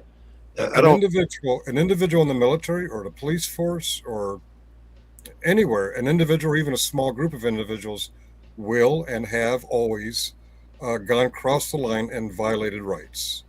But to turn the military against the citizenry to do something like martial law, I just don't find that feasible. And okay, if you disagree with me, the way I logic things out, I don't see it happening without segregating and separating our units by geography, by church, by neighborhood. I just don't see it happening. I don't want to do it me, but I have a buddy, Big Nick, South Florida Accountability. You guys probably know him. And he tells me that if the military were ever turned in on its own, what would stop it would be some black admiral. Joe, they would not let them attack black people. And I always say, this nigga in fantasy land. This argument sounds similar to me.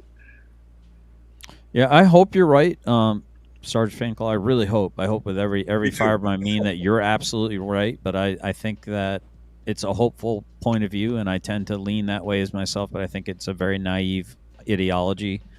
I think it's been demonstrated throughout history that power corrupts, and absolute power corrupts absolutely. Go ahead. I got good news for you, GS. I live in Fantasyland, and only in Fantasyland is there things like the KGB or the Gestapo or whatever. That would never happen in real life because humans, again, are pure and innocent angels that would never do bad. So sleep good tonight knowing you're safe.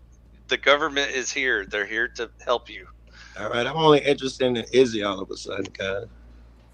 Hey, Izzy. How's it going? Long time no see, Izzy. It's been a while. So, Izzy, any thoughts on the government ever overstepping their moral boundaries? Any thoughts? Hi-Fi Space Show. I'm sorry, who am I talking to? Oh, the shell below you. Yeah, I'm the seashell dude right below you. Hold on 1 second. Sorry about that. Emperor Phi, right here. Seashell. Okay, I'm using my phone, so everything is super tiny. All right, and you said you were a vet. You are a vet? No. I'm a Air Force brat. My dad was Air Force, but I served 0 military time. He almost joined, so that means nothing. I went to the line where they sign up for the military programs. No, actually, I actually technically applied. I applied for the program, but I didn't. I ate too many crayons, so they disqualified. Just refer to him as Peter Pan. So why didn't you try again? Because I started watching the news and researching politics, and then my common sense kicked in and stopped me from joining. Okay. That's so this is recently? This is wait. This is a good segue to his question. His question was, what do you think about the government overstepping, or military, overstepping boundaries? He phrased it better. Moral boundaries, meaning they would never turn on their citizens, ever. Correct, Izzy? There's no such thing. As them doing that, or moral boundaries? Which part did you mean? Well, okay, so you're talking about the U.S. never turning on their own citizens. Is that what you're saying? Pretty much. Okay, are you not in tune with the current situation? I think I am. You can catch me up if I'm falling behind. I mean, look where we're at right now. I mean, that should answer your question, right? Well, okay, so let me hop in. I think that we're in a place where the government has more power than ever, and they're more abusive to that power than ever. Is that where you are, or somewhere else? Say that again. I'm sorry. There was like...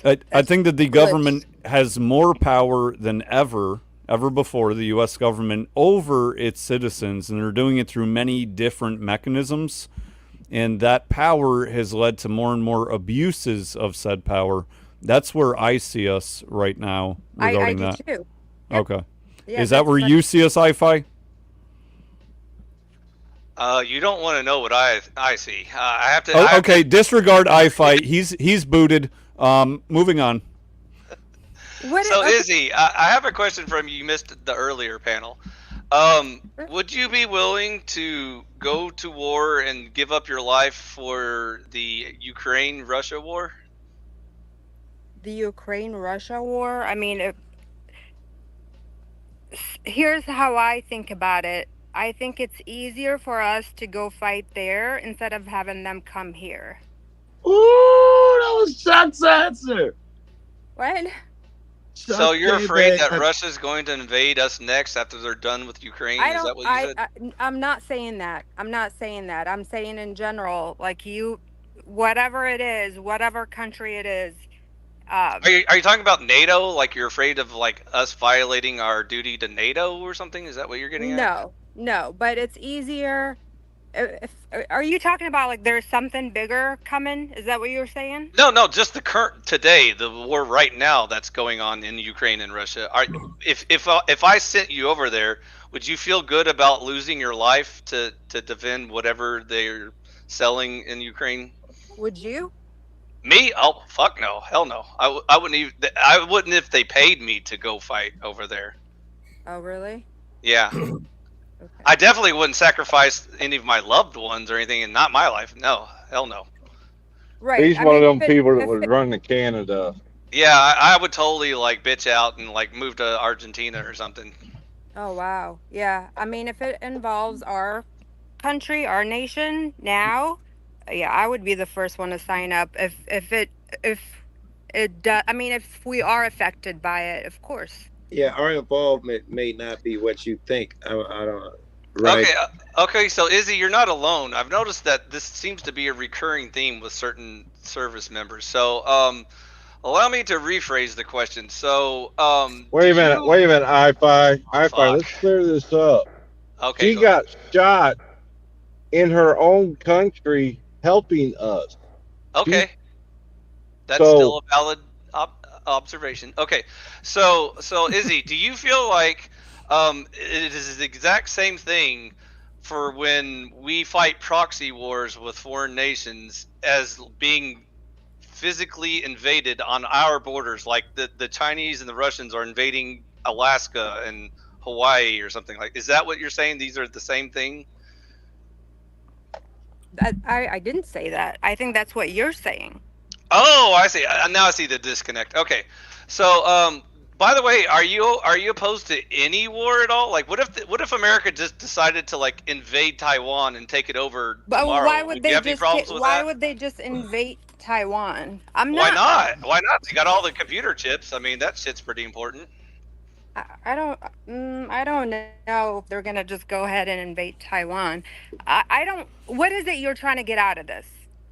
Do you have any line where you wouldn't cross? Like, do you feel like the absolutely of course there's a line that I would not cross. But what are you trying to get out of this? I'm gonna I think what I-Fi is trying to get at, Izzy, is there a moral line of distinction that the government might pass but you would not go along with?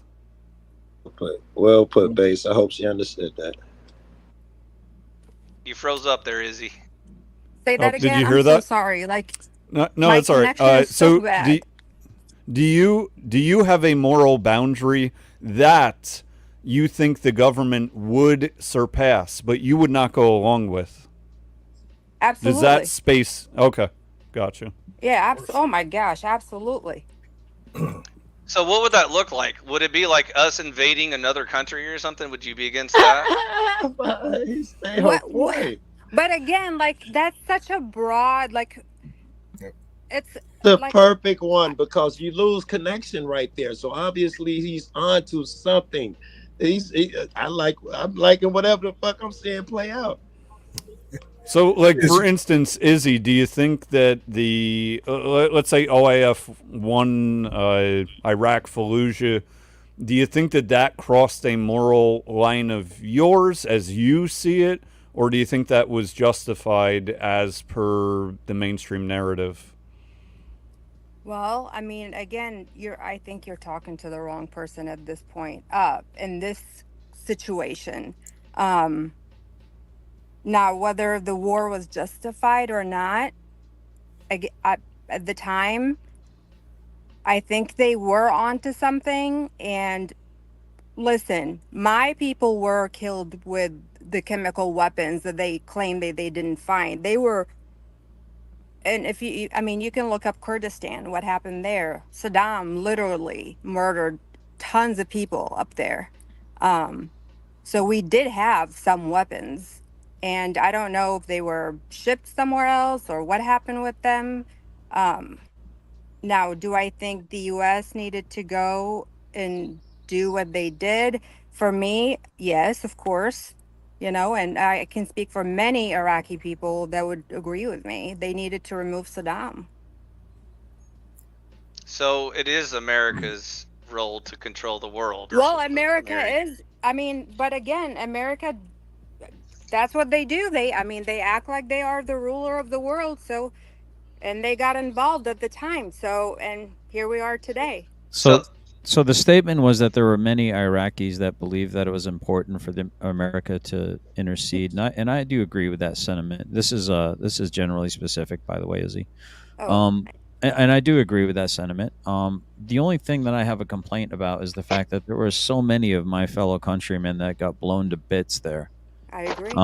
And so it obviously it wasn't as much of an impact and a necessity that it would necessitate your own fellow countrymen, yourself excluded, of course, and people like you who did actually do something for the cause. It didn't seem to necessitate to turn in those who would be willing to try to harm those who were trying to liberate. If that's even what we're going to call it. I don't even know what we're going to call it at this point in time, what we were doing there. I agree at this point. I think I'm with you on that.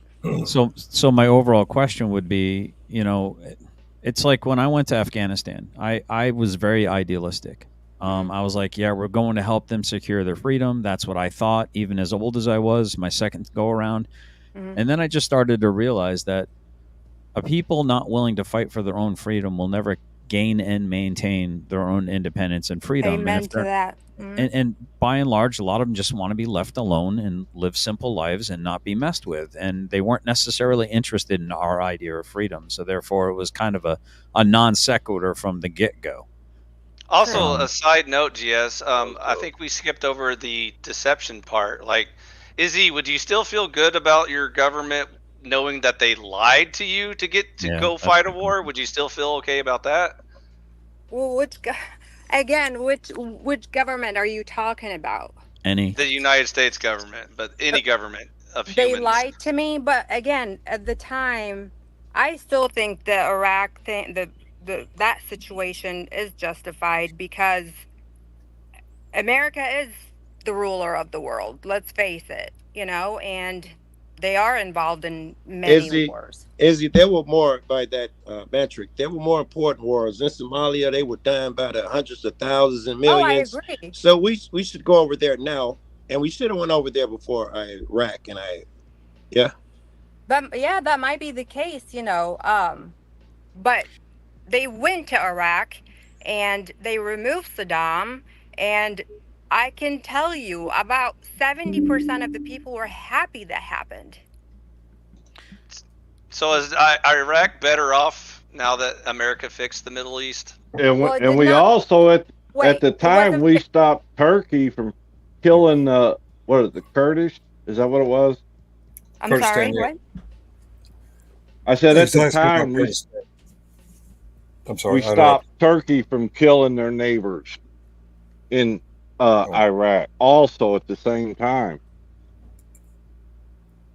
I'm so sorry. I did not hear that at all. He was talking about how the intercession stopped Turkey from killing their neighbors, Iraq, as well as the time. Oh, yes, that's true. Yep.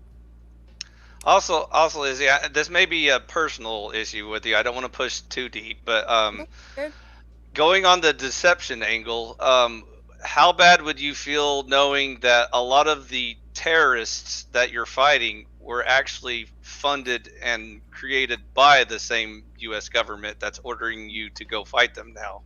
Yeah, that would be heartbreaking, but I don't know if that's the case. You say some of them. Probably be hard pressed to name one major one that was not.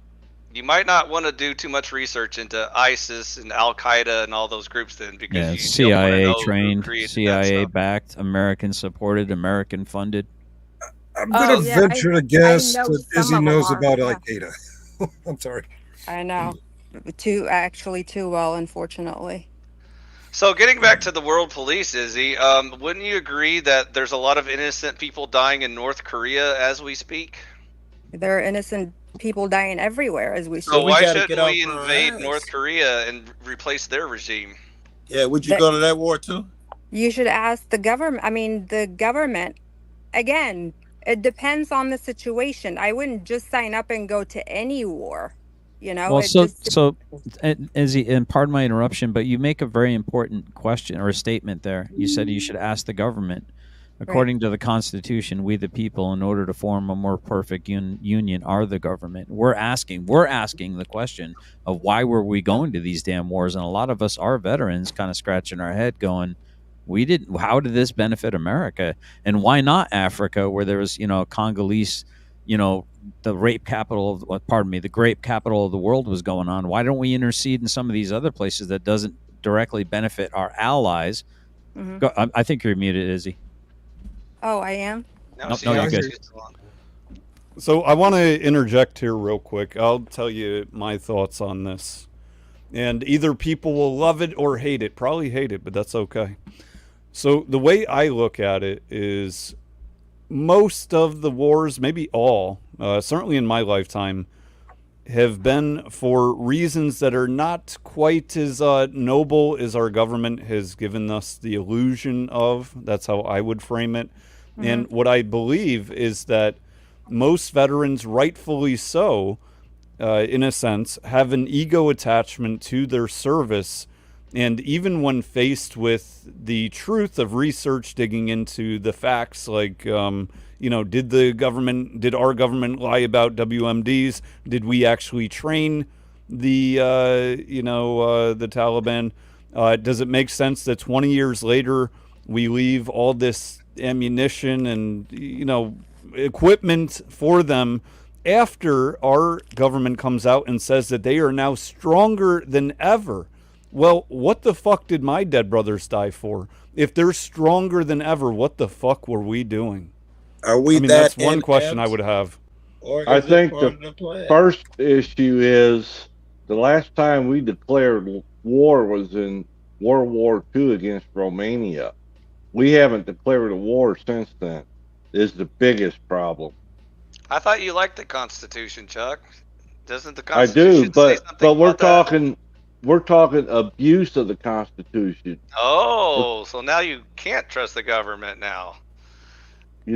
Congress's job is to declare war. They shouldn't offload it to the president to make that sole decision.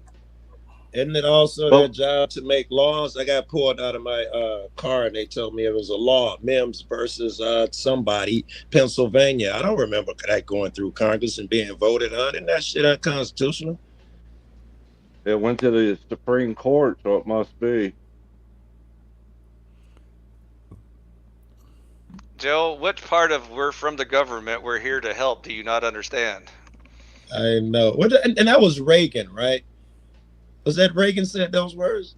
You said it sarcastically. Yeah, I know it was I know it's sarcastic, but what I'm saying, back then he was such a fighter, such a hero, anti-government, and he turned out really different guy than the guy who said those words. I'm still hoping and wishing someday. Well, if enough people believe in the same thing, we could force change to the Constitution or against our representative. If enough people banded together. Is that what we're doing now, working these things out on a panel like this, where you say if enough people believe the same things, if we find that what we do believe in, even though horrible at this. Then we come together and we, if there's such a thing, make change. I think I was just speaking out loud the whole time. There was no question there. Yeah. Okay, Yeah, so but go ahead. But the problem is we got what, 10 people on panel, 8 people, whatever it is.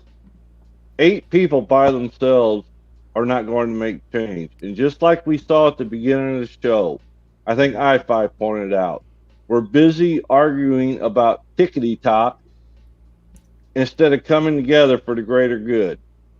Well, I do think this is the greater good, Chuck. I'll tell you why. Because it's not just the 8 of us, it's the hundreds, maybe thousands who end up seeing this and can hear our thoughts.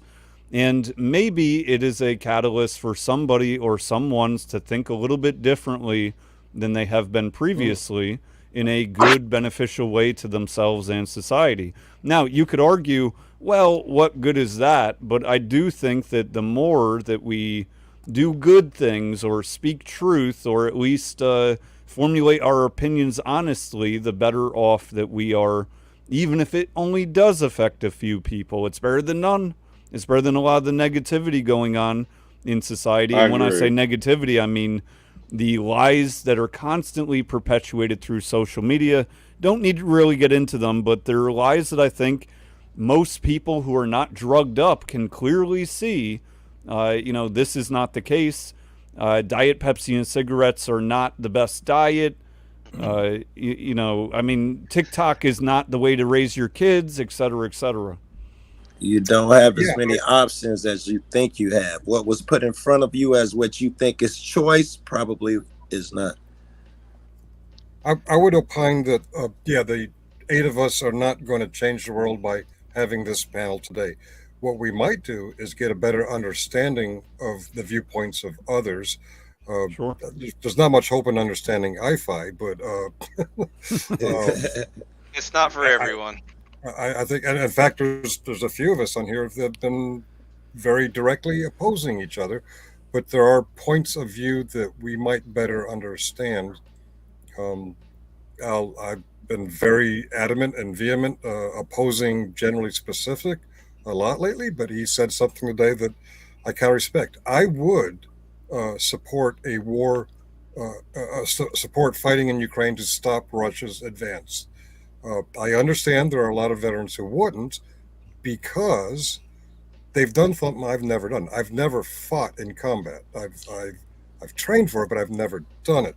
A lot of people are just tired of it because for the last 20 years we've been in a state of war, not a declared war, but we've been in a state of war. People are losing their lives and their limbs and their unfortunately sanity. I might feel differently. I might feel differently if I'm sorry. Was GS war example of Russia to stop Russia's advance? Was that a hypothetical, or is that what you guys are assuming is going on over there? If you stop, Russia will advance after the Ukraine, and something will happen to the U.S. Is that a given in what you guys are talking about? I do believe Russia, who has done it to Chechnya, moved on to Ukraine, and if they're successful in Ukraine, what's next? I don't know if it's Hungary, Poland, I don't know. But whatever's next after that, there's something else after that. It won't stop until it's stopped. It either has to stop in Ukraine, or maybe in 5 years we're fighting our ways across Normandy Beach again. That's why we're here. I think that Russia is trying to fight the advancement. The UN, the United States, we made a promise that we would get nowhere near them when they broke up with the USSR and all of that, and we've encroached every country since. The only one remaining is the Ukraine, and then when they agreed to let the UN take over their shit, then Russia. There's a couple ways of looking at this. We've been doing a lot of advancing fucking lately. They're absolutely surrounded. Look at a map now. We made a promise that would never happen. We are going, in their eyes, we are going to hurt them. You know, they're just doing the same thing that you think you're doing.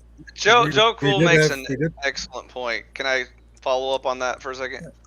Well, me first. You haven't talked enough, Hi-Fi. Go for it. And I understand Joe Cool's. I understand Joe Cool's point. We did go into an agreement with Russia not to advance into Ukraine.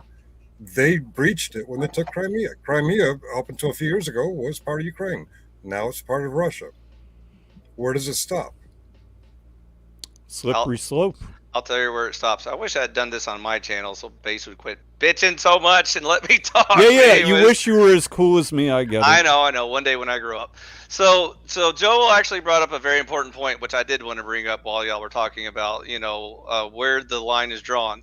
So the problem when you're the world empire and you've got military bases in every country in the world, someone in Afghanistan might be going down to the grocery at the end of their street and cross over a military base, and then now you have justification for military troops to intercede and wipe out your neighborhood, because how dare you challenge your overlords in your country and your own people, and you keep making it sound like, oh, we're just defending our freedom and shit like that. We have so completely conquered this planet. There is nowhere you can go that isn't America's business. And so Mars, as of now. Yeah. So, good luck finding some little patch on the Antarctica that America isn't currently claiming at the moment, and won't send troops down to fuck you up for crossing their line. And so that was my point. My point was, I understand, like if Japan comes over here and bombs our citizens, I'm all in. I'm a vet. I'm fighting. Sign me up. Sign me up. Me and Base will show up on the front lines and fuck up all of them. But when you start saying, will our base in Ukraine is getting compromised by those nasty Russians trying to invade our borders, then this is where I have a problem, Sarge, because I was going to ask you earlier about the Ukraine war, how you would feel about it if you knew that what do you think would end the Ukraine war today, right now? What do you think one solution might be? Russia stopping. Okay, I'll give you a better answer. If Russia joins NATO, would you agree that would end the Ukraine war and all of the wars with Russia? And the complete fantasy of Russia joining NATO while Putin's in charge. Well, I got good news for you, Sarge. Even though some of us live in fantasy land, some of us leave. Well, I'm answering your question. It's not going to get you any new information. I'm answering your rebuttal. In reality, Russia has been applying to get into NATO for decades now, which has been turned down by your beloved government. You are the problem, Sarge, not Russia, not Ukraine. That is news to me. I'll be Googling shit soon. Start researching that, Joe, and see who's... Okay, hold on. Shut the fuck up, I-Fi, old Sarge. Floor is yours. Because it's hard for you to understand, I'm going to say this very slowly and clearly. Bullshit. Russia has not applied for NATO membership ever. And he knows this because he runs Russia. Good old Putin Sarge is the head of Russia, and he knows what they've been doing, even though it's public knowledge that Putin has been turned down by Clinton. If they had, it's a facade. If they did, it's a facade. A facade by who, Chuck? By Russia. Thank you, Chuck. You're welcome, Sarge. So now it's a reality, and you're already making excuses for them. Good call, Can Chuck. I ask a question? You almost embarrassed Sarge. Yes, anything to shut I-Fi up. Yes, go on, Easy. I was literally just about to ask you if this is still your page. I mean, are we still in your channel? Yeah. Oh, okay. Yeah, he just talks a lot. He almost signed up for service, so he came up with this great idea to do a veterans. Talk about invasion, man. Talk about invasion. Holy He's crossing the boundaries. So no, it's good though. We are going to wrap up here. So the last 10 minutes, final thoughts, and we're going to do a go around for everyone who has a final thought or a plug or whatever the fuck you want to say. So we can go around like, start with old Sarge and go around. So any final thoughts to this without getting into a new argument or reopening anything? Oh, without reopening anything. Okay. All right. Different story then. Well, you can reopen a little bit. Not too much. Maybe 1 minute or less. 1 minute or less. Just the tip of a reopening. Yeah. Gentle reopening. I took my grandson to lunch today, and I got to thinking about things being said since a new part of YouTube opened up to me. And so I was curious. He just left third grade. He's 9 years old. And he's never written cursive. He's never, connected letters the way we used to when we were in school. They don't teach that anymore. I'd heard recently a possibility of why that is, so I was curious. I pulled up a picture of the original Constitution on my iPhone, and I showed it to him, and I asked him, "Can you read this?" Like, "We the people." I'm like, "Okay, yeah, that's obvious. Can you read the stuff that blurs together?" And he's looking at it and he says, "Is this for insurance?" I'm like, "Insurance? No." What do you mean? He says, "Oh, backstory. His mom and my son-in-law recently left my insurance and got their own car insurance. I don't know what he's read up there, but he's looking at the picture of the Constitution. He says, "This is insurance for someone named Posterity." I'm like, "Someone named Posterity?" He says, "Yeah, that's a person, right? Because the P is capital." And I took the phone back and I looked at it, and something I never noticed before: insure in the Constitution in writing is spelled INSURE, like our auto insurance, and posterity is capitalized. And I was very pleasantly surprised that this kid who's never been taught how to write or read cursive can read cursive. So I don't mean it as a hard slam, just a gentle slam. The reason we've gone away from cursive is not to hide the Constitution. It's because we're using text on phones and typewriters, not typewriters, keyboards. We don't write shit anymore. That's the reason. That was interesting. All right, very good. Izzy? Why can we do the other side instead? All right, Sarah? Well, I joined the party late, and pretty much everything I'm going to say is going to open up a new door. So I'm just going to say, great show. Thank you, vets. All right, very good. All right, thank you much. And Joe Cool. I think I'm going to say something. You said something about the waves and ripples that we create, and someone that we create. And someone on here said that, I think it was Chuck, what are we going to do and all of those things. Then you came in with your waves and ripples. I think they may be one and the same. What we do, we create those waves and ripples, and then everybody else goes, this may be what we do right here. We may be actually doing what we do to make change right here. This is how it looks. We might not be the heroic motherfuckers riding in on horses. This may be what it is, and how we change it. I'm hopeful. All right, very good. And Chuck? Sorry, I had to find the button. Oh, you good? Yeah, everybody's got good ideas, and the key thing to keep in mind is we got to save the Constitution. Even if we got to battle big government. Government's too big. I agree with that. We need to find a way to shrink them down to their original purpose and keep this union as it was formed. And when I say union, this country, because regardless, everywhere I've been, we got the best system going. That's about it. Okay, fair enough. And GS?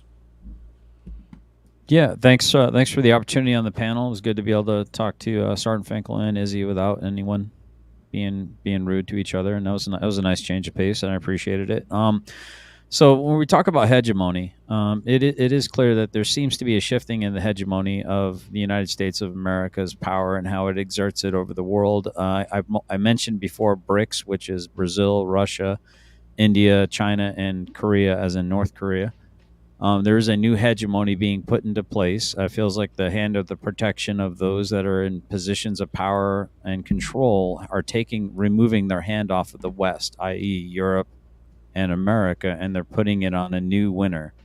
And to quickly surmise this, I think there's going to be a new, I was talking to my wife about this, it feels like there's going to be an inversion and an upside downness of those that were considered the Allies in World War II are now going to be considered the Axis, and vice versa. I think within 20 years, anyone that had a Betsy Ross flag or Sarge Finkel, you want to stand up and show that flag again real quick on your shirt there? I mean, anything like that, you're going to be considered to be, an enemy. Iconography, you're going to be considered the new National Socialist. I'll just put it that way because I don't want to flag you. In 20 years, they're going to look back at someone like yourself based, myself, anyone else that served their country and had pride in serving it, we're gonna be the bad guys. We're gonna be the ones that had the skulls on their caps, like the Nazis. I'm sorry, like the National Socialists did during World War II. But you cats don't serve. Y'all days over. Cats like me serve the country nowadays. We're the heroes, the patriots. Thank you very much. Sit down and retire, you old bastards. Yeah. So the interesting thing is, I feel like that is coming down the pike, and it's interesting that the powers that be that decide who's in control, I think there's been a shift, and it's pretty palpable and noticeable for, like you were saying, those that aren't just kind of, sucking on rocks and staring at the sun. I personally don't think there's been a shift at all. They've just revealed their hand a little more. Interesting. All right, and Izzy. I would hate to say this, but I actually do agree there is a shift there. Sorry there, GS, but yeah, there is a little shift. My final thought, I had this earlier. Oh, let's see. It's actually a question. Would you rather read your mom's journal, or you read your journal to your mom? Okay, have a good one, guys. Wanted to end it on a Later, light Joe. note. Yeah, nobody reading my journal. Okay. Too fucked Are you up. reading your mom's when she was young? Well, if she was still here, then yes, I would read her journal. Got it. Yeah. Well, thank you all for right. having me. I know I joined late, so I didn't, I don't know what you guys were. Yeah, no, all good. And I think we had a nice little veterans chat, So we mend some bridges. It was the wrong stream, but we still did it. So to answer the question, if I may, is there consent involved, or is it I found it or they found it? You know what I mean? Is it one of those situations where it's like I have permission? Because I think it would be fascinating to see how my mom went through life and things that she struggled with or things that she conquered. But if it's like super secret, like I'm like Oh no, it's not secret. It's a question. It's one of those like my daughters actually were playing a game. So, and this question was, would you rather read when your mom was younger, would you rather read her journal, or would you read yours to her? Yeah, it'd be interesting to see what it was like for her life when she was younger. Yeah, same. I mean, I lost my mother, so I would, same answer. All right, very good. Well, all the panelists, thank you for hopping up today, and everyone watching, you are